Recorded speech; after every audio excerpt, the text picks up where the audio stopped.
Hi everyone, and welcome to another episode of Easy to Learn English. I'm John, your host, and today we have a special guest with us, Emily. Hi, John. Hi, everyone. It's great to be here.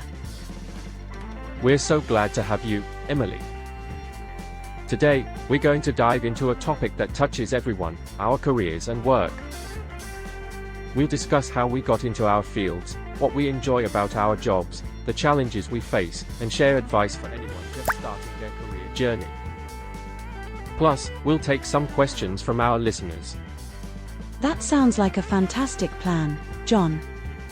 I'm really excited to share my experiences and hear yours as well. Let's kick things off by talking about how we got into our respective fields.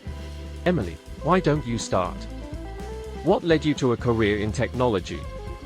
Sure, John. My journey into tech started at a young age. I was always fascinated by gadgets and how they worked.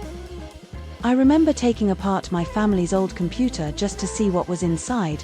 It drove my parents crazy. That curiosity stuck with me, and when it was time to choose a major in college, computer science felt like a natural fit. It's great that you found your passion so early.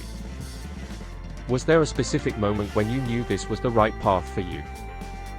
I think it really hit me during an internship I did in college. I was working on a project that involved developing a simple app. When I saw people using something I built and finding it useful, I knew this was what I wanted to do. It was such a rewarding experience. That's a great story. For me, it was a bit of a winding road. I tried a few different jobs after college, from marketing to sales, but nothing really clicked. It wasn't until I volunteered to teach English to non-native speakers that I found my calling. Seeing how much of an impact language skills can have on someone's life made me realize I wanted to do this full time. It's interesting how different paths can lead us to our careers. It just goes to show that there's no one right way to find your passion. It can take time, and that's okay. Absolutely. And I think it's important to remember that it's okay to explore different options before settling into a career. Sometimes the journey is just as important as the destination. Moving on, let's talk about what we love about our jobs. Emily, what keeps you excited about working in tech? There's so much to love, John. For one, the tech industry is always evolving. There's always something new to learn, which keeps things exciting. I also enjoy the problem-solving aspect of my job. It's incredibly satisfying to figure out a complex issue and then see your solution in action. And, of course, there's the impact. Knowing that the software I help create can make people's lives easier is really fulfilling. That sounds amazing. I imagine the constant learning must keep you on your toes. It definitely does, and that's one of the things I enjoy most about it. No 2 days are the same, and I'm always being challenged in new ways. For me, what I love most about teaching is the connection with my students. Seeing their progress and knowing that I've helped them achieve their goals is incredibly rewarding. I also love the creativity involved in teaching, finding new ways to explain concepts and make learning fun. And like you said, no 2 days are the same, which keeps things interesting. It's clear that you're passionate about what you do, John. I think that passion really makes a difference in any career. Of course, every job has its challenges.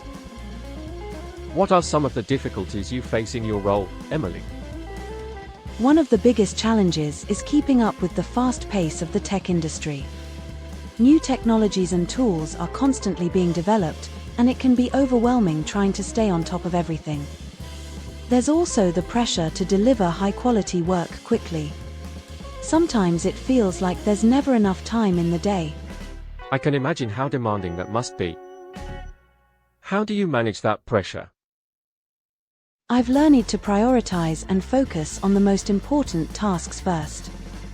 I also make sure to take breaks and avoid burnout. It's easy to get caught up in work, but taking care of yourself is just as important as getting the job done. That's excellent advice. For me, one of the challenges in teaching is keeping my students engaged, especially when the material is difficult. Everyone learns differently, so I have to be creative in finding ways to make the lessons interesting and accessible. It can be tough, but it's also part of what makes teaching so rewarding. It sounds like you've found a good balance, John. I think every job comes with challenges, but it's how we handle them that really defines our success. Now, let's share some advice for those who are just starting out in their careers. Emily, what would you say to someone who is beginning their journey in tech? My first piece of advice would be to stay curious and never stop learning. Technology is always changing, so it's important to keep up with new developments and continuously improve your skills. Don't be afraid to take on new challenges, even if they seem daunting. That's how you grow. Also, don't be discouraged by failure. Every mistake is an opportunity to learn and improve. That's excellent advice, Emily. I would add that it's important to be patient with yourself. It can take time to find the right career path, and that's perfectly normal. Don't be discouraged if things don't fall into place right away. Keep exploring, keep learning, and eventually, you'll find something that you're passionate about. Absolutely. And I'd also say, don't underestimate the value of networking. Building relationships with people in your industry can open doors to new opportunities and provide valuable support and guidance. That's a great point. Networking can be intimidating at first, but it's such an important part of career development. And remember, it's okay to ask for help. Whether it's from a mentor, colleague, or a friend, having a support system can make a big difference.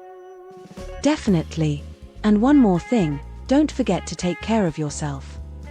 It's easy to get caught up in trying to prove yourself in the early stages of your career, but it's important to maintain a work-life balance. Burnout is real, and taking time to recharge will help you perform better in the long run. That's so true, Emily.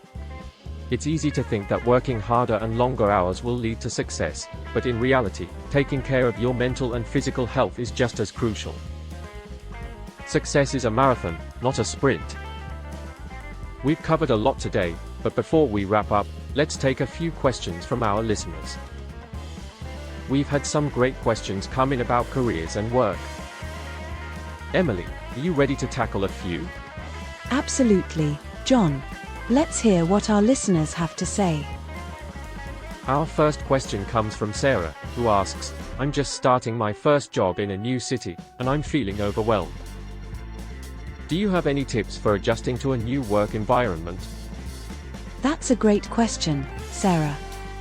Moving to a new city and starting a new job can be a big adjustment. My advice would be to give yourself time to settle in. It's normal to feel overwhelmed at first, but as you get to know your coworkers and become more familiar with your role, things will start to feel more manageable. Don't be afraid to ask questions or seek help when you need it. Most people are happy to assist, especially when you're new. I'd also suggest getting involved in activities outside of work. Joining a local club or taking up a hobby can help you meet new people and make your new city feel more like home. Remember, it's okay to feel a little out of your comfort zone. That's how you grow. Great point, John. It's important to build a support network both inside and outside of work. Over time, you'll find your rhythm. Our next question is from Michael, who says, I'm not sure if I'm in the right career. How do I know if I should stick with it or try something new? That's a tough one, Michael. It's not uncommon to have doubts about your career at some point.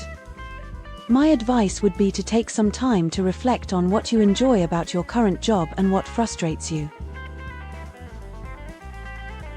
Sometimes, it's just a matter of finding a new role within the same field that aligns better with your strengths and interests. But if you're really unhappy and don't see a future in your current path, it might be worth exploring other options. I agree, Emily. It's important to listen to your gut, but also make sure you're giving yourself enough time to grow in your current role. Every job has its ups and downs, so it's normal to feel uncertain at times. However, if you're consistently unhappy and can't see a way forward, it might be time to consider a change. Talking to a career coach or mentor can also provide valuable perspective. Absolutely. And remember, changing careers is not a failure, it's an opportunity to find something that's a better fit for you. That's all the time we have for today. Emily, thank you so much for joining us and sharing your experiences and insights. I think our listeners will find this conversation really helpful. Thank you for having me, John. It's been a pleasure talking with you and our listeners. I hope everyone found our discussion valuable. And thank you to all our listeners for tuning in. We hope you found today's episode on careers and work inspiring and informative. Remember, whether you're just starting out or looking to make a change, there's always room to grow and learn. That's right. Keep pushing forward, and don't be afraid to take the leap if you feel it's time for a change. Until next time, everyone. Keep learning, keep growing, and we'll see you in the next episode of Easy to Learn English. Goodbye, everyone. Bye for now.